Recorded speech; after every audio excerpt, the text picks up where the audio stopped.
ಗುಲಾಬಿಯನ್ನು,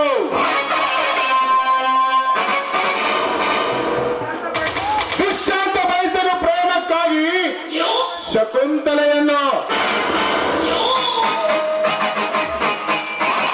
ಕೌಶಿಕ ರಾಜ ಬಯಸಿದ ಪ್ರೇಮಕ್ಕಾಗಿ ಅಕ್ಕ ಮಹಾದೇವಿಯನ್ನು, ಆದರೆ ಈ ಕಲಿವದ ಕಾಲಿಂಗ ಬಯಸಿದೇನು ಗೊತ್ತೇ? ಕೆಂಪು ಬಣ್ಣದ ಯೌವನ ಹೆಣ್ಣುಗಳನ್ನು ಸ್ವಪ್ನ ಸುಂದರಿಯಾದ ಮದುವೆ ಮಂಟಪದಲ್ಲಿ ಮೊದಲ ಹೆಜ್ಜೆ ಇಟ್ಟು ನನ್ನ ಹೃದಯಕ್ಕೆ ಲೆಕ್ಕ ಇಡುವ ಕೆಂಪು ಬಣ್ಣದ ಯೌವನದ ಹೆಣ್ಣುಗಳನ್ನು ಬಯಸುವನು ಪ್ರೇಮಾಂಗಣದಲ್ಲಿ ಕಾಮ ಕ್ರೀಡೆಗಾಗಿ.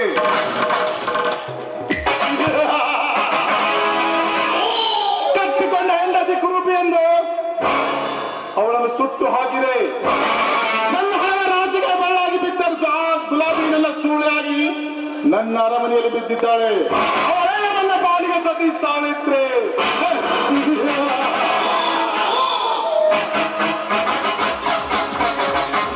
ನಮ್ಮ ಇರುವರಿಗೂ ದಿನನಿತ್ಯ ಕಂಡ ಹೆಂಡ ಕಾಮದ ಕ್ರೀಡೆ.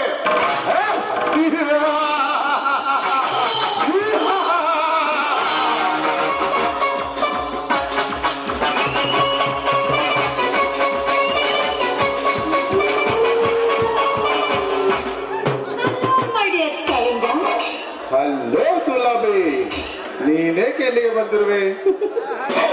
ಎಂಥ ಅದೃಷ್ಟವಂತರು ನೀವು. ಅಲ್ಲ, 3 ದಿನದಿಂದ ನೀವು ನಮ್ಮ ಮನೆಗೆ ಬಂದಿಲ್ಲ ಅಂತ ನಿಮ್ಮನೆ ನೆನೆಸ್ಕೊಂಡು ಹೊರಟಿದ್ದೆ. ಅಷ್ಟರಲ್ಲೇ ಆ ದೇವರು ನಿಮ್ಮ ದರ್ಶನ ಮಾಡಿಸಿ ಬಿಟ್ಟ. ಅಷ್ಟಕ್ಕೂ ನಮ್ಮ ಪ್ರೇಮ ಅಮರವಾಗುತ್ತೆ ಅಂತ ಇದೇ ಸಾಕ್ಷಿ. ಗುಲಾಬಿ, ನನ್ನ ನಿನ್ನ ಪ್ರೇಮ ಸಾಕ್ಷಿಯಾಗಿ ನಾವು ಎಂದೋ ಒಂದಾಗಿದ್ದೇವೆ. ನಮ್ಮ ಪ್ರೇಮ ಅಮರವಾಗಿ ಇರಲಿ ಎಂಬ ಸಂದೇಹದ ಮಾತು ಬೇಡ. ನನಗಾಗಿ ನೀನು ಹುಟ್ಟಿ ಬಂದಿರುವೆ, ನಿನಗಾಗಿ ನಾನು ಹುಟ್ಟಿ ಬಂದಿರುವೆ.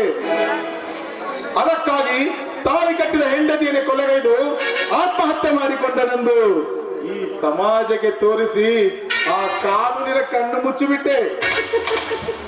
ಮತ್ತೆ ನಾನೇನು ಕಮ್ಮಿ?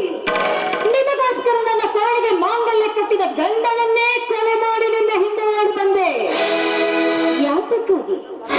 ನಿಮ್ಮ ಮೇಲಿರುವ ಪ್ರೀತಿ, ಪ್ರೇಮ, ವಿಶ್ವಾಸಕ್ಕಾಗಿ ಅಲ್ವೇ? ಗುಲಾಬಿ, ನನ್ನ ಮೇಲಿಟ್ಟರೆ ನಿನ್ನ ಪ್ರೀತಿ, ಪ್ರೇಮ, ವಿಶ್ವಾಸಕ್ಕೆ ನಾನೇನು ನಿನಗೆ ಮೋಸ ಮಾಡಿಲ್ಲವಲ್ಲ. ನನ್ನ ಹೃದಯದ ಅರಮನೆಯಲ್ಲಿ ಅರಗಿಣಿಯಾಗಿ ಮೆರೆಯುತ್ತೇವೆ. ನೀನು ಕೇಳಿದಷ್ಟು ಹಣ ಕೊಡಲು ಸಿದ್ಧನಿದ್ದೇನೆ. ಆದರೆ ಬಟ್ ಒನ್ ಕಂಡೀಷನ್. ಏನು ನಿಮ್ಮ ಕಂಡೀಷನ್? ನೋಡು ಗುಲಾಬಿ, ನಿನ್ನ ಕೊನೆಯ ಉಸಿರಿನವರೆಗೂ ನೀನು ಮಾತ್ರ ನನ್ನ ಒಳಗಿರಬೇಕು. ನನ್ನ ಮಾತಿನ ಸೀಮೆ ದಾಟಿ ನೀನು ನಡೆಯಬಾರದು. ಒಂದು ವೇಳೆ ನನ್ನ ಮಾತಿನ ಸೀಮೆ ದಾಟಿ ನೀನು ನಡೆದಿದೆ ಆದರೆ ಈ ಕಾಳಿಂಗ ಬರೇ ಕಾಳಿಂಗನಾಗದೆ ಕಾಳಿಂಗ ಸರ್ಪನಾಗಿ ನಿನ್ನನ್ನು ಕಚ್ಚಲೆ ಬಿಡಲಾರ. ಏ ಗುಲಾಬಿ, ಈ ಮಾತು ಯಾವತ್ತು ನಿನ್ನ ಮನದಲ್ಲಿ ಎಚ್ಚರದಿಂದಿರಲಿ. ನೋಡಿ, ನೀವು ನನ್ನನ್ನ ಈ ಜನ್ಮದಲ್ಲಿ ಅಷ್ಟೇ ಬಯಸ್ತಾ ಇದ್ದೀರಾ. ಅಂದ್ರೆ ನನ್ನ ಹೆಸರಿನವರೆಗೂ ಮಾತ್ರ ನಾನು ನಿಮ್ ಜೊತೆಗಿರ್ತೀನಿ. ಆದ್ರೆ ನಾನು ಈ ಜನ್ಮದಲ್ಲಿ ಅಷ್ಟೇ ಅಲ್ಲ, ಮುಂದಿನ ಜನ್ಮದಲ್ಲಿ ಹುಟ್ಟಿ ಬಂದರೂ ಕೂಡ ನೀವೇ ನನ್ನ ಪ್ರಿಯತಮನಾಗಬೇಕು ಅಂತ ಆ ದೇವರಿಗೆ ಪ್ರಾರ್ಥಿಸಿಕೊಳ್ತಾ ಇದ್ದೇನೆ. ಕರೆಕ್ಟ್ ಗುಲಾಬಿ, ನಿನ್ನ ಮಾತು. ನಿನ್ನಂತ ಪ್ರೇಯಸಿಯನ್ನು ಪಡೆದ ನಾನೇ ಪುಣ್ಯವಂತ. ನಿನ್ನ ಈ ಪ್ರೇಮದ ಗೋಪುರಕ್ಕೆ ಪಾಪದ ಮಾತುಗಳಲ್ಲಿ ನಾನು ನಿನ್ನ ಮನಸ್ಸನ್ನು ನೋಯಿಸಿಬಿಟ್ಟೆ. ದಯವಿಟ್ಟು ನನ್ನನ್ನು ಕ್ಷಮಿಸಿಬಿಡು ಗುಲಾಬಿ. ಕ್ಷಮಿಸುವಂತ ಪಾಪದ ಮಾತುಗಳನ್ನ ನೀವೇನು ಮಾತಾಡಿದ್ದೀರಾ? ಒಬ್ಬ ಪ್ರಿಯಕರ ಪ್ರೇಯಸಿಗೆ ಹೇಳಬೇಕಾದ ಮಾತುಗಳನ್ನೇ ಹೇಳಿದ್ದೀರಾ. ಅಷ್ಟಕ್ಕೂ ನೀವು ನನಗೆ ಏನು ಕೊರತೆ ಮಾಡಿದ್ದೀರಾ? ಕೈ ತುಂಬಾ ಹಣ, ಬಟ್ಟೆ, ಬಂಗಾರ, ಬೆಳ್ಳಿ ಎಲ್ಲವೂ ಕೊಟ್ಟಿದ್ದೀರಾ. ಆದ್ರೆ ಗುಲಾಬಿ, ಆದರೆ ಎಂಬ ವಾಕ್ಯ ಹೇಗೆ ಅಪೂರ್ಣವಾಯಿತು? ನಿನಗಾಗಿ ನಾನು ಬೇಕಾದುಕೊಳ್ಳಲು ಸಿದ್ಧನಿದ್ದೇನೆ. ಆದರೆ ಈ ಆದರೆ ಎಂಬ ಮಾತು ಮತ್ತೆ ಆಡಬಾರದು. ಕೇಳು, ನೀನು ಕೇಳಿದರೆ ನಿನಗೆ ಬೇಕಾದುಕೊಳ್ಳಲು ಸಿದ್ಧನಿದ್ದೇನೆ. ಹಣ ತೆಗೆದುಕೊಂಡು ನಾನೇನ್ ಮಾಡ್ಲಿ? ಈಗ ಅದರ ಅವಶ್ಯಕತೆ ನನಗಿಲ್ಲ. ಅಂದರೆ ಮತ್ತೇನು ಬೇಕು ನಿನಗೆ? ನೋಡಿ, ಹಣ, ಚಿನ್ನ, ಬೆಳ್ಳಿ, ಬಂಗಾರ ಇದು ಯಾವುದು ನನಗೆ ಬೇಕಾಗಿಲ್ಲ. ನಾನು ಬಾಡಿಗೆ ಮನೆಯಲ್ಲಿದ್ದು ತುಂಬಾ ಬೋರ್ ಆಗಿದೆ ಡಿಯರ್. ಅದಕ್ಕೆ ಯಾಕಂದ್ರೆ ಅದು ಈಗಾಗಲೇ ಊರ್ ಹೊರಗಡೆ ಇದೆ. ಇಲ್ಲಿಗೆ ಬರ್ಬೇಕಂದ್ರೆ ಪಾರ್ಕ್, ಪಿಕ್ಚರ್, ಸಿನಿಮಾ ಹಾಲ್ ಎಲ್ಲ ಕೂಡ ದೂರ. ಅದಕ್ಕೋಸ್ಕರ ನೀವು ಅರಮನೆ ಅಂತ ಒಂದು ಮನೆಯನ್ನ ಕಟ್ಟಿಸ್ಕೊಡಿ ಅಂತ ನಿಮ್ಮಲ್ಲಿ ಕೇಳ್ಕೊಳ್ತಾ ಇದ್ದೀನಿ. ಗುಲಾಬಿ, ಇಷ್ಟು ಕೇಳಲು ನೀನು ಇಷ್ಟೊಂದು ಸಂಕೋಚ ಪಡಬೇಕೆ? ಆಯಿತು, ನೀನು ಕೇಳಂತ ಅರಮನೆ ನಾಳೆನೇ ಖರೀದಿ ಆಗಲಿ. ಅದಕ್ಕೆ ಬೇಕಾಗಿರುವ ಸೋಫಾ, ಟಿವಿ ಎಲ್ಲ ಸಾಮಗ್ರಿ ನಾಳೆನೇ ಖರೀದಿ ಆಗಲಿ. ನೋಡು ಗುಲಾಬಿ, ಒಟ್ಟಿನಲ್ಲಿ ನೀನು ಸುಖವಾಗಿರಬೇಕು ಅಷ್ಟೇ. ನಾನು ಸುಖವಾಗಿದ್ರೆ ನೀವು ಸುಖವಾಗಿರೋದು ಖಂಡಿತ.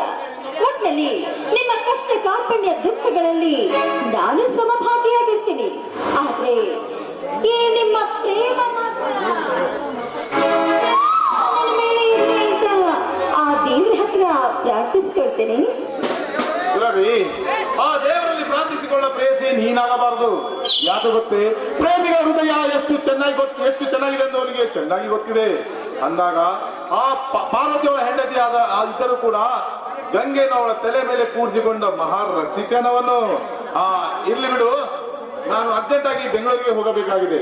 ಬರಲು ಸುಮಾರು 8 ದಿನ ಲೇಟ್ ಆಗಬಹುದು. 10 ದಿನ ಲೇಟ್ ಆಗುತ್ತಾ? ಬೇಡ ಡಿಯರ್, ಆದಷ್ಟು ಬೇಗ ಬಂದ್ಬಿಡಿ. ಯಾಕೆ ಗುಲಾಬಿ? ನಿಮ್ಮ ಬಿಸಿ ಅಪ್ಪಗೆ ಇಲ್ಲದೆ ನನಗೆ ನಿದ್ರಿಸೋಕೆ ಆಗೋದಿಲ್ಲ. ಈ ಸಪ್ತದಿಂದ ಕನಸು ಕಾಣ್ತಾ ಇರು. ಬಂದ ನಂತರ ಮತ್ತೆ ಪ್ರಾರಂಭಿಸೋಣ ಈ ನಮ್ಮ ಬಿಸಿದ ಅಪ್ಪಿಗೆಯನ್ನು.